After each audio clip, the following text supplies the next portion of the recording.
Have you ever found yourself surprised that the solution to what you thought was a huge problem was actually just nearby?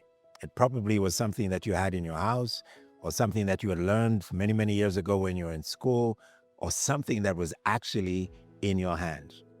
I want us to talk about how God surprises us by informing us and showing us that many, many times the things that He wants to use us to do are actually very, very close by. So, what's in your hand?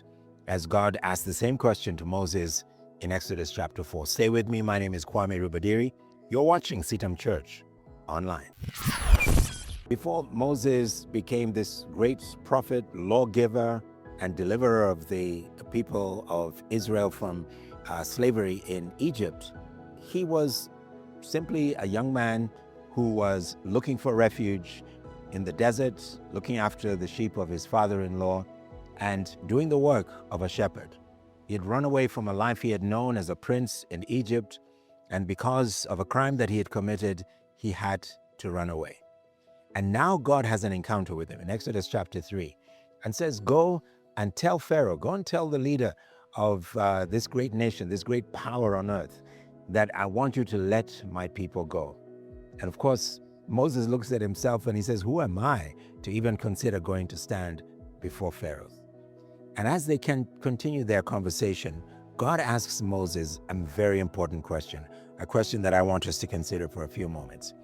In Exodus chapter 4, verse 1, Moses answered God and said, what if they do not believe me or listen to me and say, the Lord did not appear to you? Then the Lord said to Moses, what is that in your hand? A staff, he replied. And the Lord said to him, throw it on the ground. Moses threw it on the ground. It became a snake, and he ran away from it.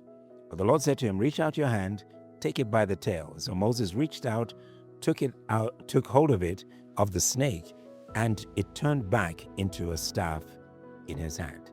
We all know this story. It's a very famous Sunday school story and a very important part of the things that God wanted Moses to do. I want us to ask that question of ourselves. What has God put in our hands? For some of you, it might be the phone that you're holding right now. For others, it might be a qualification that you just got. You graduated a while ago, and you now have skills that are documented, that are proven, and you've received a degree. For others of you, it might be the realization that all this time you've had the ability to do something with your hands that perhaps you had put aside or neglected simply because you thought your brain or your head was the most important part of getting work or getting any sort of income for you.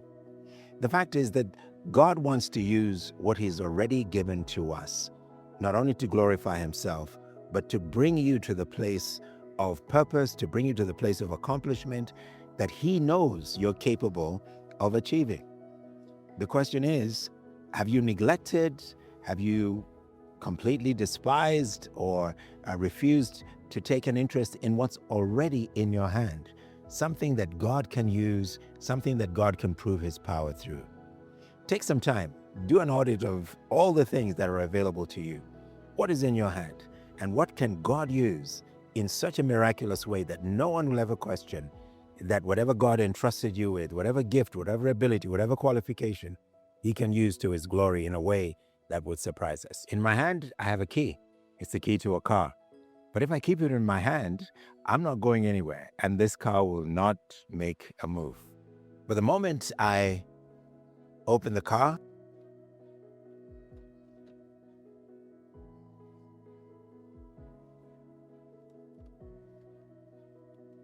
and start the engine,